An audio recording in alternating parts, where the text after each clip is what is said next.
Le château de Chantilly est le symbole de l'excellence française en matière d'architecture. Situé à 50 km au nord de Paris, l'édifice trône depuis un millénaire au sommet des plus belles constructions de France. Chantilly, c'est exceptionnel. C'est le plus extraordinaire des patrimoines français. On a tout ce que l'architecture et l'art des jardins a fait de plus beau en France au cours des siècles. Un château monumental d'une superficie totale de 10 000 m², autant que le palais de l'Élysée. Un parc tout aussi gigantesque. Le grand parterre de Chantilly, en superficie, c'est 6 terrains de football. 12 km de perspective, c'est la plus grande perspective de France encore aujourd'hui. Les écuries princières les plus grandes d'Europe. C'est la même longueur que la façade des Invalides. Cette démesure fera même de Chantilly le rival du plus beau château du monde. C'est un petit Versailles. Nous allons vous raconter le chantier de cette demeure monumentale où chaque étape de construction fut un combat. Ça a été un effort énorme pour les équipes qui ont dû travailler ici. Même à l'heure actuelle, on déconseille fortement, voire on interdit la construction sur ces zones. À Chantilly, on ne peut pas construire comme ailleurs. À Chantilly, il faut innover. Des fondations sur pilotis, aux symétries des jardins à la française, en passant par la création d'un dôme colossal, comment les bâtisseurs ont-ils pu défier l'impossible? Quelle prouesse technique, réalisée au XVIIe siècle par le plus grand paysagiste de France, André Le Nôtre, permettra à Chantilly de dépasser Versailles? À Chantilly, il y avait des fontaines qui marchaient en continu. Je ne sais pas si vous imaginez l'effet que ça a pu faire à Louis XIV. Grâce à des animations 3D inédites et aux témoignages des plus grands spécialistes, nous remonterons 10 siècles de travaux titanesques. Du château fort médiéval à la demeure princière d'aujourd'hui. Voici l'histoire de l'une des constructions les plus époustouflantes de France, miraculée de l'histoire, le château de Chantilly.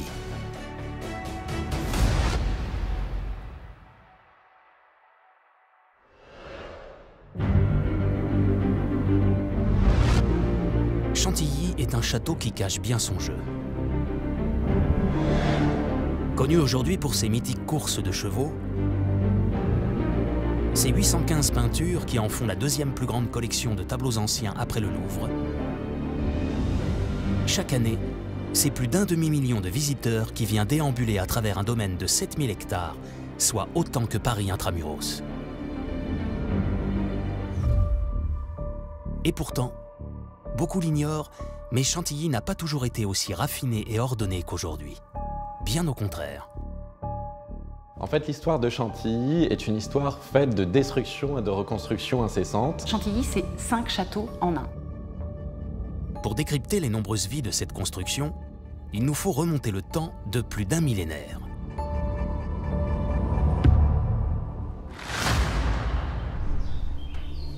Nous sommes au XIe siècle, en plein Moyen-Âge.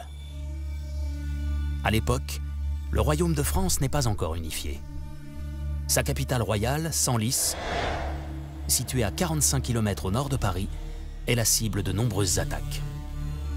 L'époque n'est pas très sûre et donc il faut des points défensifs. Tout autour de cette cité, à plusieurs lieues de distance, plusieurs kilomètres, on va trouver comme ça des forteresses qui sont censées protéger Senlis sur la route qui mène de Paris à la Picardie.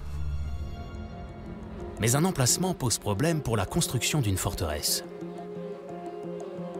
Celui de la forêt de Chantilly à 7 km de Senlis. C'est des marécages, ni plus ni moins, de la tourbe, des arbres sauvages. C'est un territoire agricole sur un plateau, traversé par une vallée, la vallée de la rivière Nonette, qui est une vallée marécageuse. Cette rivière, appelée la Nonette, est un cours d'eau de plusieurs mètres de large, mais au débit très faible. Seulement 1,8 m³ par seconde. Alors qu'elle sera un atout incroyable quelques siècles plus tard, notamment pour concurrencer le château de Versailles, au Moyen-Âge, elle est extrêmement contraignante pour les bâtisseurs. C'est extrêmement boueux. Il faut aller jusqu'à 10 mètres de profondeur avant de trouver un rocher sur lequel on peut se fonder. Mais à l'époque, en fait, creuser sur 10 mètres, c'était tout juste, c'était un défi qui n'était absolument pas possible. Même à l'heure actuelle, on déconseille fortement, voire on interdit la construction sur ces zones. Mais une découverte va tout changer. Et heureusement, au milieu de cette vallée marécageuse, il y a un éperon rocheux, enfin une masse rocheuse, qui va permettre de construire un château à l'époque médiévale.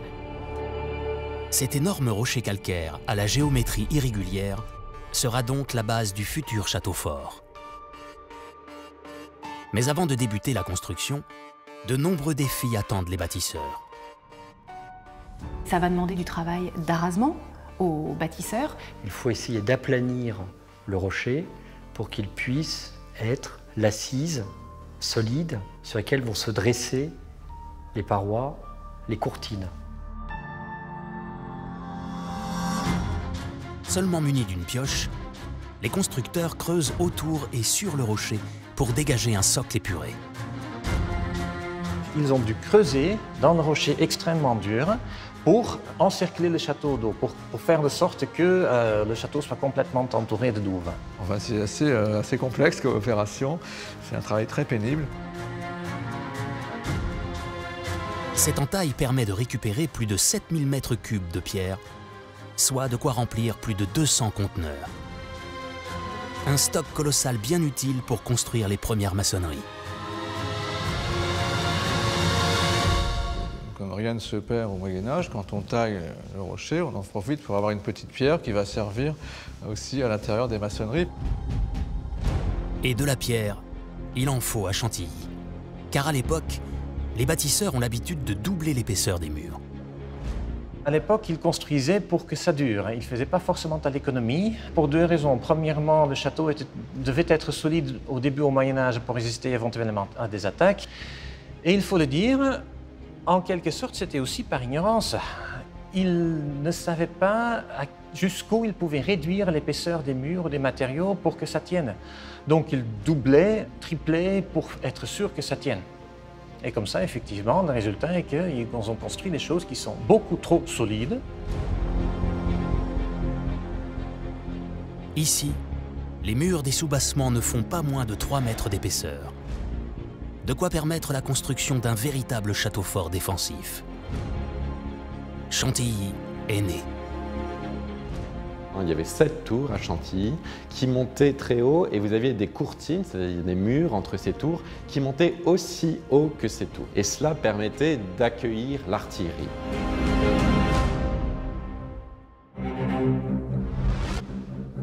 Preuve de la qualité extraordinaire des constructeurs de l'époque, les soubassements médiévaux servent encore de fondation à l'actuel château. C'est ce que nous révèle Pierre-Antoine Gattier, architecte en chef des monuments historiques. Bon, la chance que nous avons avec la lumière rasante, on voit toutes les traces d'outils, des marques de tâcherons. Quasiment chaque pierre est identifiable par ces marques, là, qui sont la mémoire de l'organisation du chantier, la mémoire de ces tailleurs de pierre très habiles. Chaque tailleur de pierre avait sa marque et marquait les pierres avec un petit signe qui montrait que c'était lui qui avait coupé la pierre. Et comme ça, les ouvriers étaient payés au fur et à mesure du travail qu'ils avaient fourni. Les vestiges médiévaux les plus visibles, ce sont d'une part les douves et d'autre part la base des tours du château fort. Sur ces deux bases de tours, on voit qu'il y a encore des archères qui sont en place, c'est-à-dire des fentes verticales allongées qui permettaient depuis l'intérieur de la tour de tirer pour se défendre contre les assauts des ennemis. Et ce n'est pas tout. Le public d'aujourd'hui l'ignore, mais l'héritage médiéval le plus marquant à Chantilly est ailleurs. Il faut prendre de la hauteur pour le voir. C'est le plan du château. Une sorte de triangle équilatéral de 70 mètres de côté qui est depuis un millénaire la matrice architecturale de Chantilly. Quelle que soit l'époque de construction, tous les bâtisseurs devront immanquablement repartir de ce premier plan plus ou moins triangulaire que vont élaborer les premiers bâtisseurs à l'époque médiévale sur cet éperon rocheux. Un plan qui va poser des problèmes au XVIe siècle, quand le nouveau propriétaire de Chantilly voudra transformer le château fort en demeure princière flamboyante.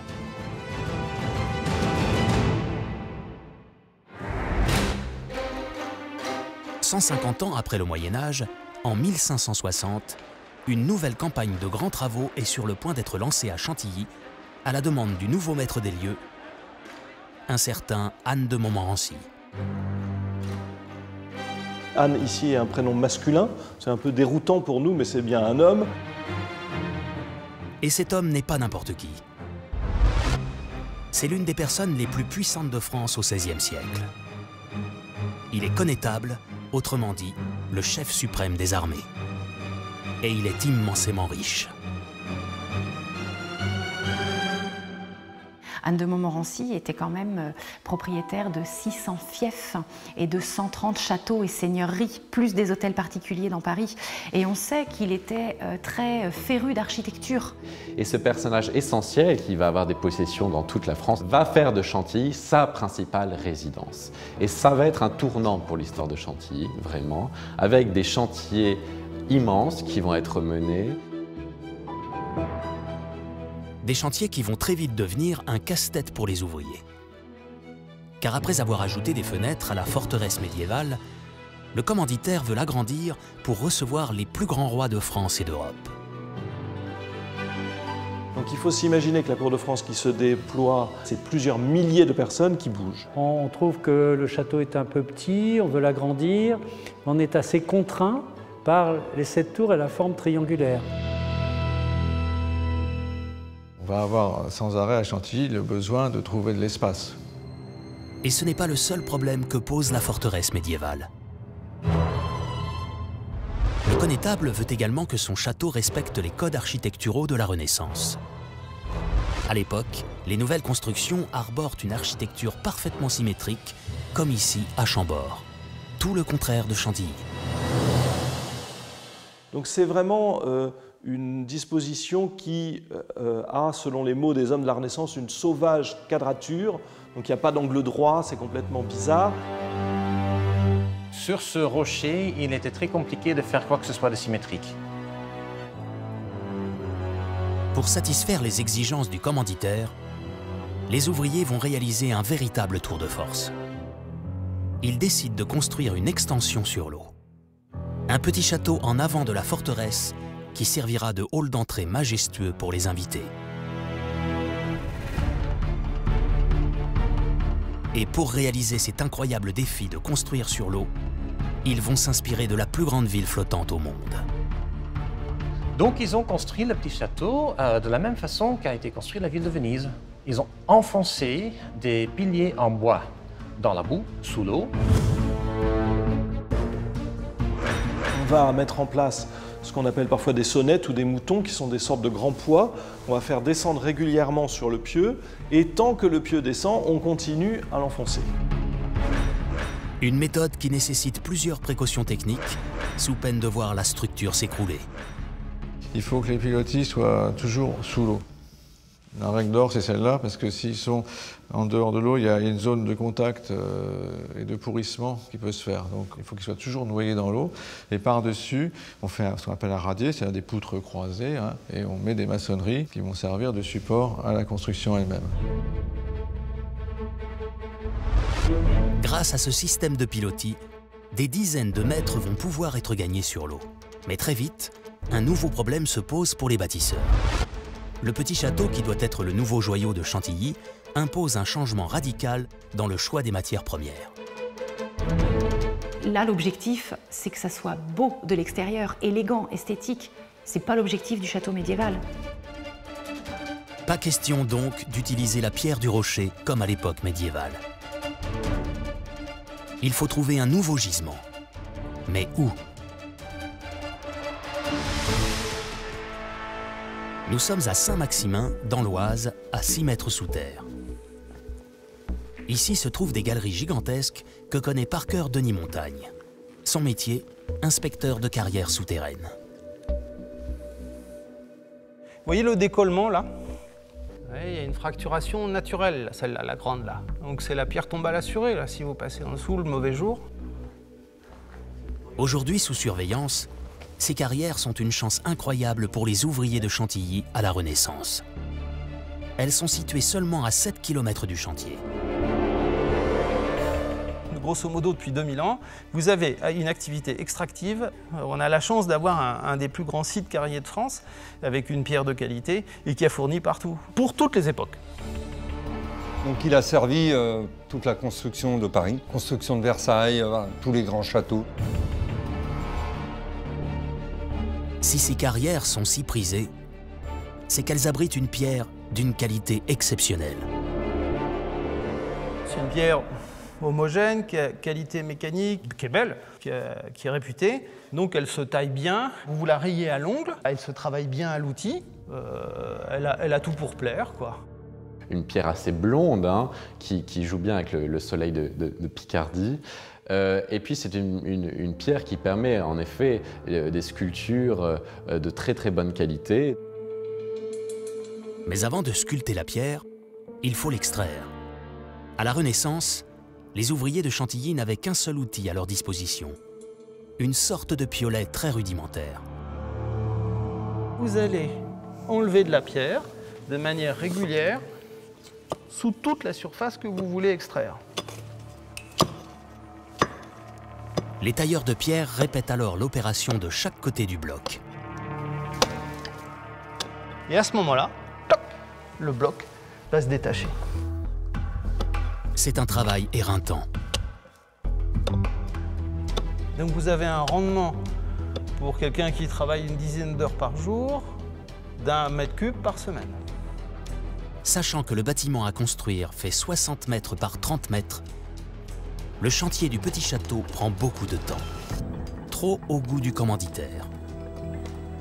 Ils sont toujours sous la pression de finir les travaux au bon moment, parce que le connétable va venir, parce que la cour va venir, et parfois, du coup, ils sont obligés de travailler très vite, et peut-être trop vite, pour pouvoir avancer dans les temps.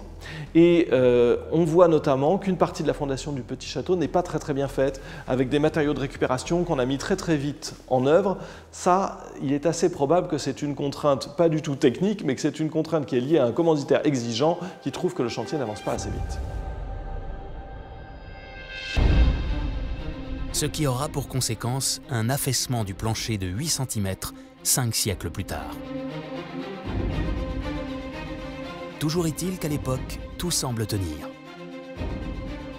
Le nouveau bâtiment est terminé en seulement 6 ans et respecte parfaitement les exigences du commanditaire. Une structure rectangulaire à la géométrie parfaite, une superficie supplémentaire de 2000 m², le tout orné de centaines de sculptures. C'est l'élégance, la maîtrise, la rigueur, une répartition quand même très mesurée de l'ornement, une vraie leçon de maîtrise de la géométrie. Chantilly est prêt à recevoir et à éblouir les plus grands rois d'Europe. Cela sera le cas avec l'empereur Charles Quint, le monarque le plus puissant à l'époque.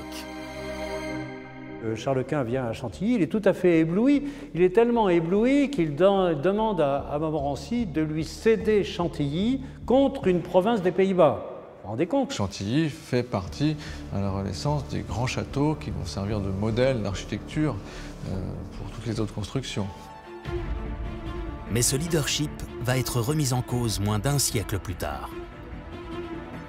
Un nouveau concurrent arrive et va pousser le château de Chantilly à des transformations radicales.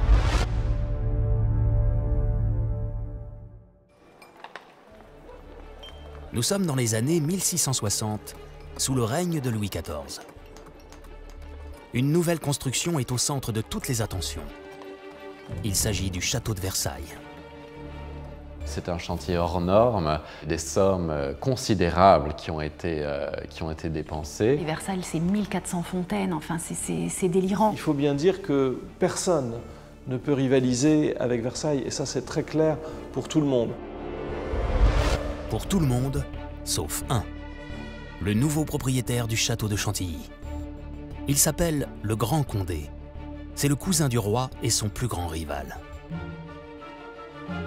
Il avait dépensé une grande partie de sa fortune en combattant le roi, parce qu'il voulait devenir calife à la place du calife. Et ça n'a pas marché. Donc à la fin, il a été puni et enfermé dans son château. Et donc que va-t-il faire? Eh bien, il va se lancer dans une nouvelle bataille. Cette bataille contre le roi Soleil, le prince déchu ne va pas la mener sur l'architecture du château, mais sur un autre aspect du domaine. Donc il s'est concentré sur l'autre sujet à la mode à cette époque, c'était justement les jardins. Le jardin à la française est inventé. Tous les nobles de France veulent créer des jardins à la française qui sont très à la mode, comme tout simplement symbole de leur puissance et de leur richesse. Et le Grand Condé veut montrer qu'il est presque voire aussi puissant que le roi à Versailles. Le projet est extrêmement ambitieux. Chantilly étant toujours entouré d'une gigantesque zone marécageuse. À l'époque, une seule personne semble en mesure de relever pareil défi. Son nom, André Le Nôtre, un architecte et un paysagiste de génie. C'est déjà un jardinier bien installé, hein. Il a une quarantaine d'années, sa réputation est faite avec Fontainebleau, les Tuileries, Vaux-le-Vicomte. C'est quelqu'un qui a un âge mûr, qui a des connaissances, à la fois architecturales, de mathématiques, enfin, c'est le premier grand paysagiste de l'histoire. Mais problème, quand le Grand Condé le contacte, André Le Nôtre est déjà pris sur un autre projet d'envergure. Louis XIV le choisit pour aménager les jardins de Versailles. Je pense que pour Le Nôtre, quitter Versailles, c'était une chose qui n'était pas évidente. Il était attaché au domaine royal et tous les autres domaines étaient des domaines secondaires. Chantilly n'est pas un domaine comme les autres. Ici se trouve un élément rare et longtemps considéré comme une faiblesse, une rivière. Qu'est-ce qu'on a à Chantilly en grande richesse? On le voit en arrivant, c'est l'eau. Il y a beaucoup d'eau, c'est quand même fantastique. À Versailles, il n'y en a pas. Mais encore faut-il savoir la maîtriser. André Le Nôtre donne son accord. Il accepte de mener de front les deux chantiers. Il ne le sait pas encore, mais il va réussir à Chantilly des prouesses techniques qui vont dépasser celles du château de Versailles.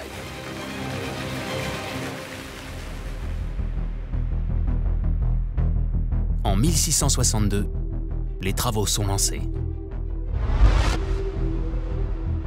Premier objectif, assainir la zone marécageuse.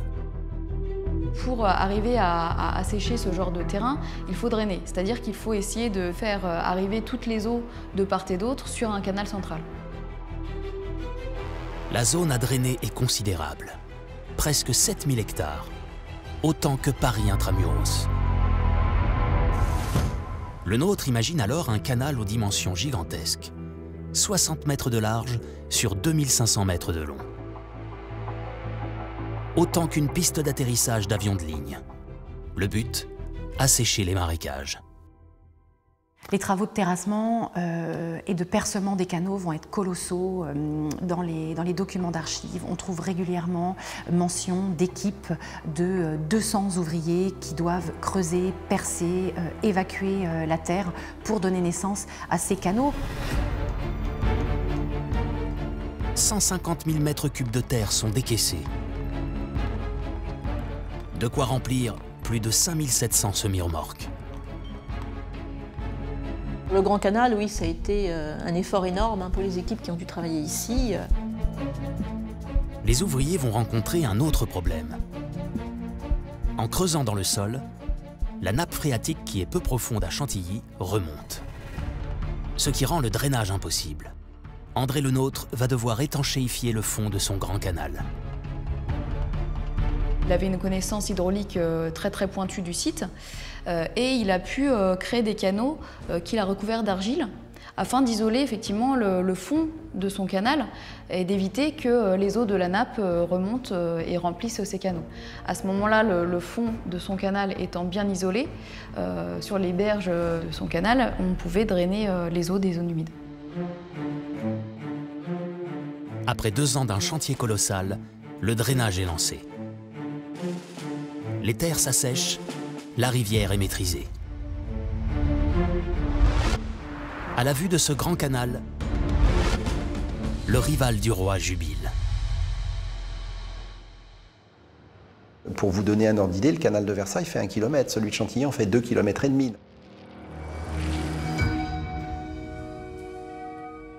Mais il reste encore énormément de travail pour concurrencer Versailles.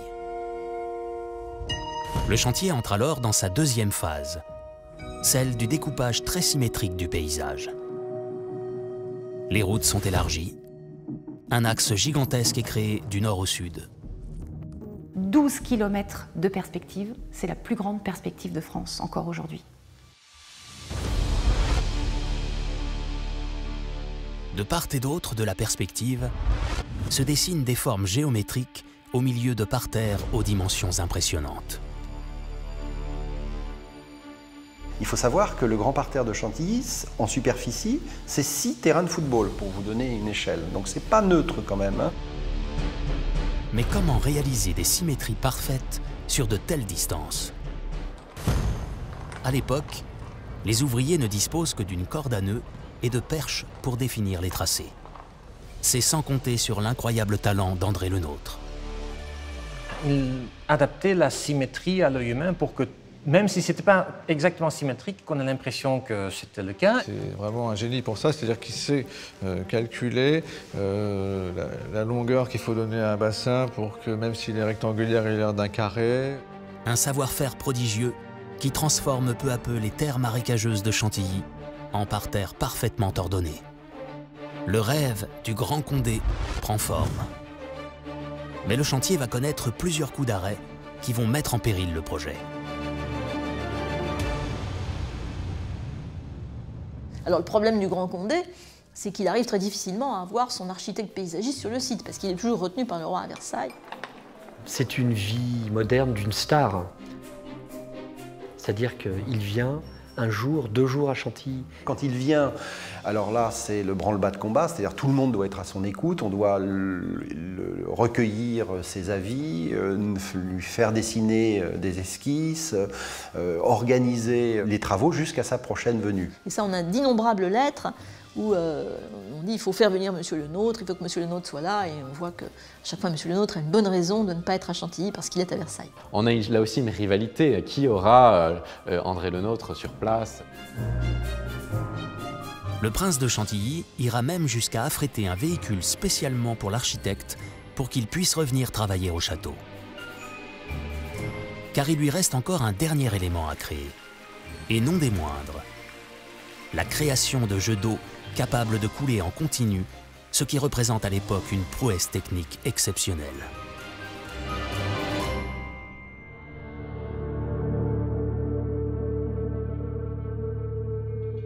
Maîtriser l'hydraulique, qui garde encore un côté un peu magique pour les hommes du commun à l'époque, ça c'est la vraie preuve du pouvoir. Et donc plus un jardin aura de jets d'eau, plus la preuve du pouvoir du propriétaire du domaine sera apportée. André Le Nôtre mesure l'ampleur de la tâche qui l'attend, lui qui a toutes les peines du monde à faire fonctionner les fontaines de Versailles. Versailles, on a quand même souligné que ça peut parfois. Quand ça marche 20 minutes, c'est bien le diable, et ça fuit tant que ça peut. On a même imaginé d'ailleurs à Versailles une manière de montrer des jardins. Il faisait couler les fontaines seulement quand le roi se baladait dans le parc, et encore en fonction de là où il se trouvait. Quand le roi se baladait dans les différentes zones du parc, il y avait des petits ouvriers qui couraient derrière, qui ouvraient les fontaines quand il arrivait et qui les fermaient tout de suite derrière. Comment André Le Nôtre va réussir à Chantilly ce qu'il n'a pas réussi à faire à Versailles?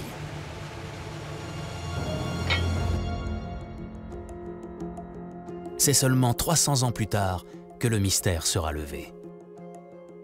Quand en 1994, un ancien ingénieur découvre un bâtiment à l'abandon à proximité du parc de Chantilly. J'apercevais ce bâtiment dans lequel il n'y avait aucun mouvement. Et lorsque je m'adressais aux habitants, qu'est-ce que c'est ce bâtiment? Les gens disaient c'est la machine. Et je posais la question, oui, mais quelle machine? Personne n'était capable de me répondre. Yves Boeck, aidé par des amis, se lance à la recherche de cette mystérieuse machine et finit par en trouver des représentations dans un ouvrage du XVIIIe siècle. On a commencé à fantasmer, on a fait des plans, on a fait des maquettes, et puis voilà. Après 18 mois de travail et l'assemblage de 250 pièces, l'énigme est enfin résolue. Il s'agit d'une immense pompe à eau unique en France, créée par André Le Nôtre. Au XVIIe siècle, le seul moyen de créer des jets d'eau est d'utiliser la gravité. André Le Nôtre a donc conçu cette machine pour amener l'eau du canal en hauteur. Eh bien, l'énergie provient de l'eau de la nonnette. Ça permet d'entraîner cette roue. Et cette roue a pour but d'entraîner, bien sûr, les pompes aspirantes et refoulantes par le biais des engrenages, un rouet, une lanterne. Cette eau va être renvoyée grâce à des canalisations sous le toit du dôme de ce pavillon. Puis cette eau, par une autre canalisation, va regagner un réservoir absolument gigantesque qui se trouve sur le plateau de Chantilly, en hauteur, au-dessus de la vallée marécageuse. Ce réservoir, situé à 10 mètres au-dessus du parc de Chantilly, pouvait contenir à l'époque 33 millions de litres, soit l'équivalent de 13 piscines olympiques. Et une fois que l'eau est dans les réservoirs, eh bien, par gravité, on alimente les cascades du domaine. Prévu pour l'alimentation des jets d'eau situés à l'ouest du château, ce système hydraulique s'avère particulièrement efficace. Preuve en est avec les grandes cascades aujourd'hui disparues. Au XVIIe siècle, elles sont considérées comme le point d'orgue des jardins. 100 jets d'eau sur 15 mètres de dénivelé. Alors combien de temps fonctionnent-elles grâce à la machine de Chantilly? Au XVIIe siècle, la machine de Chantilly, c'était la plus performante de France, non pas, c'est-à-dire en capacité ou en débit, mais en fait qu'elle tournait régulièrement. Et avec le volume du réservoir, elle pouvait couler 2 jours sans s'arrêter, sans être obligée de remettre en route la machine à eau pour remplir le réservoir. Vous imaginez 2 jours sans interruption. C'est du jamais vu en France pour des jets d'eau aussi complexes. Mais là où Chantilly va définitivement surpasser Versailles, c'est grâce à un tout autre système créé par André Le Nôtre. Et il est d'une simplicité déconcertante. Pour les fontaines situées à l'est du château, la machine est trop loin pour les alimenter. Il faut donc trouver un autre moyen d'amener l'eau en hauteur. C'est alors qu'est découvert un ancien aqueduc caché dans les bois. Quand André Le Nôtre arrive à Chantilly, il découvre cet aqueduc du Prince dans les bois. Il est émerveillé par cette arrivée d'eau qui est en hauteur par rapport au parterre à la française, 9 mètres de différence. Une source surélevée qui coule en continu. André Le Nôtre sent qu'il touche au but. Il crée alors une dérivation de 5 mètres pour alimenter un énorme bassin de charge de 40 000 litres d'eau. Donc, depuis ce bassin de charge, vous avez un ensemble de tuyaux qui partent littéralement dans tous les sens, qui passent sous la terre et qui vont vers les bassins. Pour créer une accélération des courants, on réduit en fait le diamètre. C'est un peu l'effet aussi d'un jet d'eau. Quand on tourne la buse, plus on réduit le diamètre, plus l'eau va vite. Donc ça permet de créer du courant. L'exploit est en marche. À Chantilly, il y avait des fontaines qui marchaient en continu. À l'époque, ça s'appelait le miracle des eaux. C'était vraiment exceptionnel, mais vraiment. Au total, c'est plus de 7 km de tuyaux souterrains qui alimentent tous les jets d'eau à Chantilly. Le pari est réussi, la nature est domptée. Ne reste plus qu'à montrer cette prouesse au monde entier. Le 23 avril 1671, le prince invite à Chantilly son cousin, le roi Soleil, pour 3 jours de fête. Alors, comment va réagir celui qui condamne à mort quiconque lui fait de l'ombre? Il y a 2000 personnes, c'est vraiment l'un des principaux événements à Chantilly du vivant du Grand Condé. C'est l'époque où les jardins sont en grande partie terminés. Et donc il va accueillir son cousin, lui montrer son domaine, mais en lui indiquant que toute cette magnificence est faite pour lui. Fin stratagème, le Grand Condé laisse le roi croire qu'il a transformé Chantilly pour lui. Le roi s'émerveille, le Grand Condé savoure. Je ne sais pas si vous imaginez l'effet que ça a pu faire à Louis XIV quand il a été invité par le Grand Condé, et que en pleine nuit ça marchait, y aller le soir ça marchait, y aller le matin ça marchait. L'effet devait être saisissant pour lui quand même. Hein. Et grâce à tous ces jeux d'eau, avec ces grandes réussites d'André Le Nôtre, en cela, Chantilly dépasse Versailles définitivement. Le Grand Condé, probablement, en son fort intérieur, prend un peu comme une vengeance face au roi, pourquoi pas. Les années passent. Les générations se succèdent à Chantilly. Mais la rivalité avec Versailles continue, même après la mort du roi Soleil. Les travaux à Versailles se sont arrêtés net à ce moment-là. Et tous les ouvriers se trouvaient un peu sans grand-chose à faire. Et donc le prince à Chantilly, le prince de Condé, a dit « Écoutez les gars, moi aussi j'ai un château, venez chez moi ». Cette nouvelle main-d'œuvre va changer radicalement le visage de Chantilly. À commencer par les façades du grand château. On a changé toutes les parties hautes, donc il faut imaginer des sortes de grandes tours, et puis au sommet on a placé des lanternons, on a placé des toitures, on a ouvert complètement les murs par un très très grand nombre de fenêtres. Les modifications se poursuivent à l'intérieur. C'est le cas dans le petit château devenu entre-temps le lieu de vie des princes de Chantilly.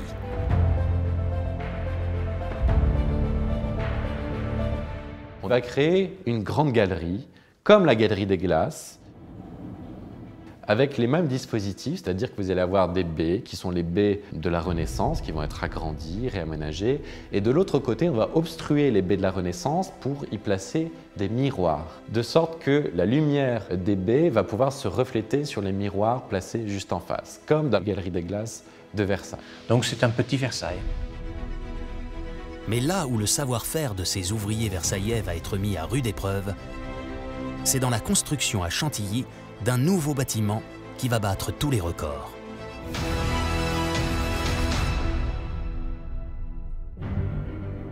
Situé à 300 mètres du château, voici les écuries princières les plus grandes d'Europe. Ces grandes écuries sont plus grandes que le château lui-même, et c'est quasiment unique dans les châteaux français ou européens. En fait, c'est la même longueur que la façade des Invalides. 186 mètres de long, 25 mètres de large, c'est incroyable, absolument incroyable. Divisé en deux nefs gigantesques, capables d'accueillir 240 chevaux. Orné de sculptures d'une finesse exceptionnelle, ce temple du cheval rivalise avec les écuries royales. Mais c'est un chantier tout à fait démesuré qui va engloutir des millions et des millions. Pourtant, ce chantier qui va durer plus de 20 ans et qui tournera au cauchemar pour les ouvriers avait commencé par une bonne surprise.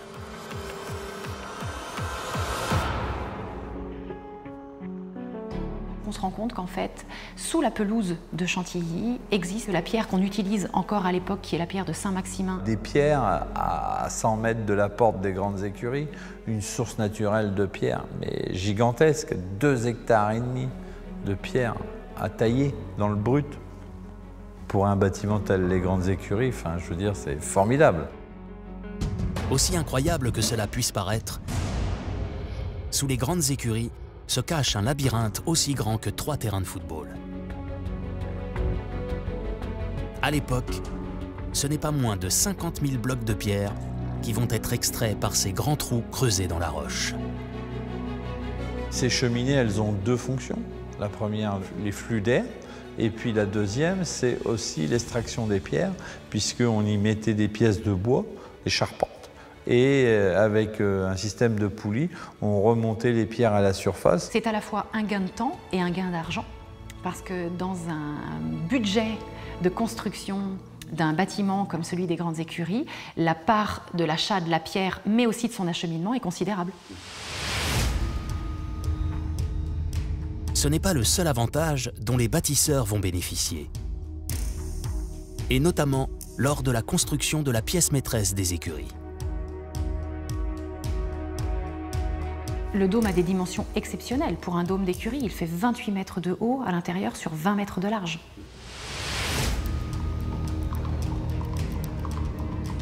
C'est un chef-d'œuvre de la taille de Pierre.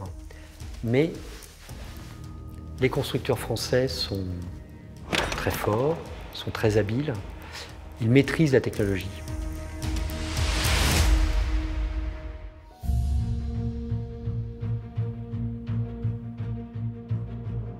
Un savoir-faire indéniable, mais qui va nécessiter certains ajustements en raison de la taille XXL du dôme. C'est ce que nous explique Jean-Michel Bouchard, compagnon tailleur de pierre et meilleur ouvrier de France. Quand on fait un dôme à 28 mètres sur une dimension comme ça, il faut contrecarrer les poussées de ces pierres qu'on met. On met plusieurs tonnes de pierres, on les clave, c'est-à-dire qu'on taille tous les cailloux à une certaine forme pour que les poussées verticales soient repoussées en horizontale, qu'elles partent en oblique et qu'à la fin, elles redescendent dans les murs de chaque côté. On a 5 mètres d'épaisseur pour contrebalancer justement la poussée de ces voûtes. La prouesse architecturale, en quelque sorte, là-dedans, c'est qu'on ne se rend absolument pas compte qu'on a des murs qui sont plus épais que dans n'importe quel château médiéval. Pour s'assurer que le dôme ne s'écroule pas, les ouvriers vont également ajouter un autre matériau, le métal. Les constructeurs avaient la prudence en fait, d'introduire des éléments métalliques qui pouvaient être à l'assemblage entre les pierres pour renforcer la tenue mécanique de l'ensemble. Des prouesses architecturales d'autant plus exceptionnelles qu'elles sont réalisées dans des conditions de travail épouvantables. On sait par exemple que le prince de Condé paye un chirurgien sur place pour s'occuper des ouvriers blessés. Et on a également des témoignages sur des accidents de chantier. Par exemple, des échafaudages qui s'effondrent alors que les ouvriers sont dessus, et donc évidemment, plusieurs d'entre eux sont blessés. Mais il y a pire. Les ouvriers doivent faire face à une autre menace pour le moins inattendue.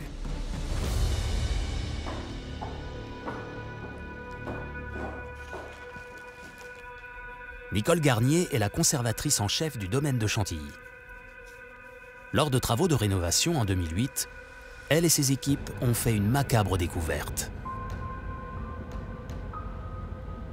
Et on a trouvé ce crâne humain donc, qui a été transmis à la gendarmerie, qui a fait les analyses nécessaires. Visiblement, il s'agit d'un homicide. Puisqu'il y a une trace de balle donc, qui ressort de l'autre côté.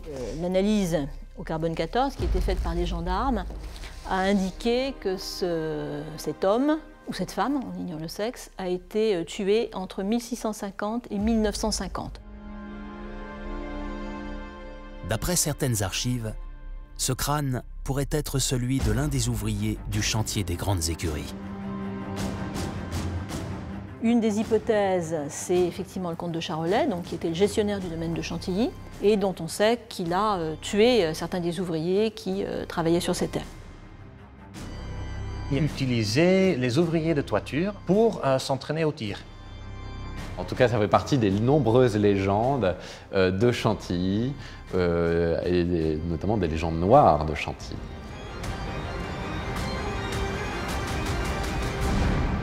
Ce n'est pas ce possible homicide qui arrêtera le chantier des Grandes Écuries, mais la mort du commanditaire en 1740. Quand on voit aujourd'hui les Grandes Écuries, on se rend compte qu'il y a des parements de pierre qui attendaient une suite, et puis notamment, il y a un pavillon qui n'a jamais été construit. En effet, seule la porte de ce pavillon a été terminée. À côté, nous apercevons les pierres sur lesquelles devaient s'emboîter les murs de ce bâtiment.